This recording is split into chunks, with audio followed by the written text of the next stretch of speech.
Интересно ли ви е било някога как изведнъж стана модерно да се говори за личностно развитие, сякаш е нещо, което или го има, или го няма? Когато всъщност то е неизменна част от живота на всеки един от нас, независимо дали ние контролирано избираме да работим по личностното си развитие или просто не обръщаме изобщо внимание на това, то е там.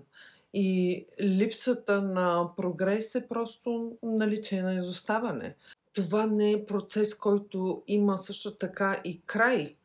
В един момент, просто осъзнато или не, ние можем да го оставим на заден план, в друг момент да се фокусираме изцяло върху това личностно развитие и да го просто направим инструмент за бъдещето, който би могъл да ни служи, но така или иначе всички минаваме по този път. Трендът в момента е да се работи по личностното развитие и има множество курсове, гурута, коучове, психолози, философи, които наистина допринасят за развитието и за наличието на повече данни и доказателства за работещите подходи. Като всеки тренд, и то масов, има една голяма опасност от симплифициране, твърде голямо симплифициране на идеите за личностното развитие. Каква е основната идея? Човек трябва да си изгради точна цел и да си състави план за постигането им с гъвкави части, такива, които не подлежат на обсъждане и много други специфики, разбира се, и да го следва. Множество от тези курсове правят точно това. Учат как да планираш и да преследваш целите си. Но забравят нещо много важно. Ние, освен част от социум, сме дух и тяло. И нашият хормонален баланс е естественият ни противовес на стреса. Чумата в днешно време. Какво имам предвид? Няма да ме омръзне да повтарям, че здравият мъж има 20 пъти повече тестостерон от здравата жена и здравата жена има 20 пъти повече естроген от здравият мъж. Този превес на съответно мъжки и женски хормони е естественият ни противовес на кортизола, хормона на стреса. Липсата на такъв тип знание не само ни лишава от едно напълно естествено за нас оръжие в борбата срещу стреса, но и сякаш обърква допълнително, защото не са естествени дейности, а са насилени дейности, които се налага да извършваме всеки един ден в името на целта и понякога това действа доста отказващо.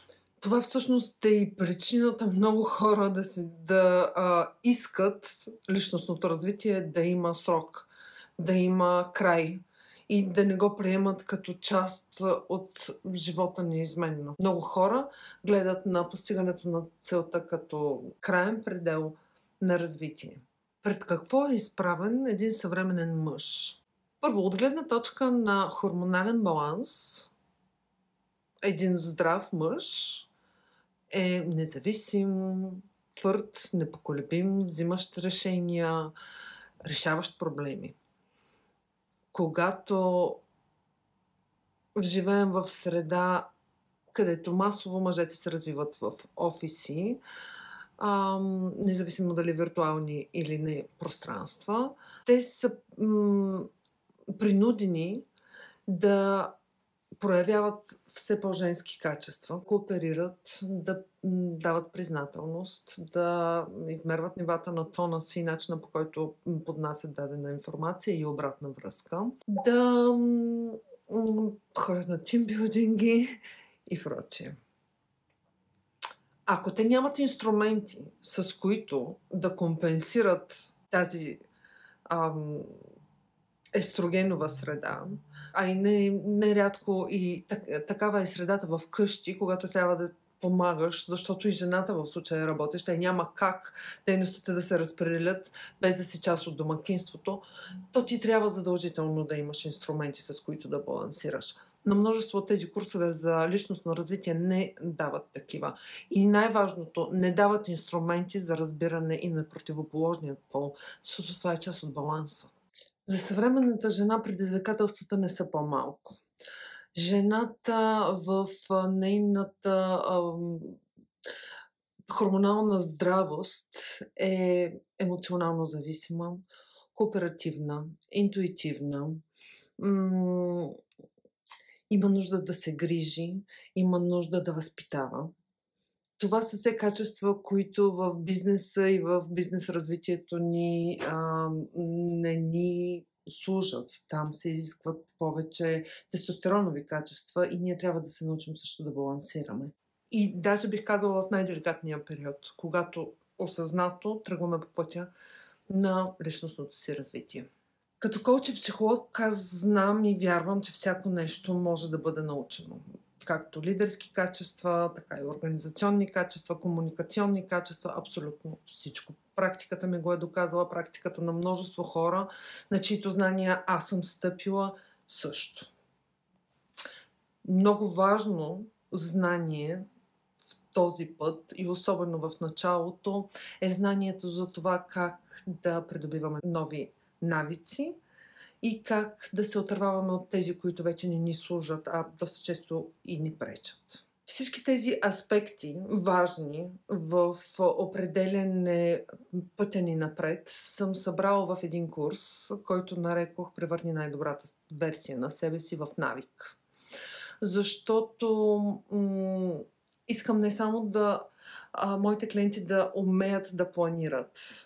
Искам те да умеят да планират спрямо потребностите си, балансирани и амбицирани да го правят по съвсем естествен начин. Искам те да разбират противоположният пол и да живеят в синхрон, а не в война между половете и да си дават сметка за това кои са вредни и кои полезни навици и какви действия трябва да предприемат за това да оставят само тези навици в живота си, които продължават да им служат. Ако и ти си човек, който иска да превърне най-добрата версия на себе си в навик, не се колебай да се свържеш с мен.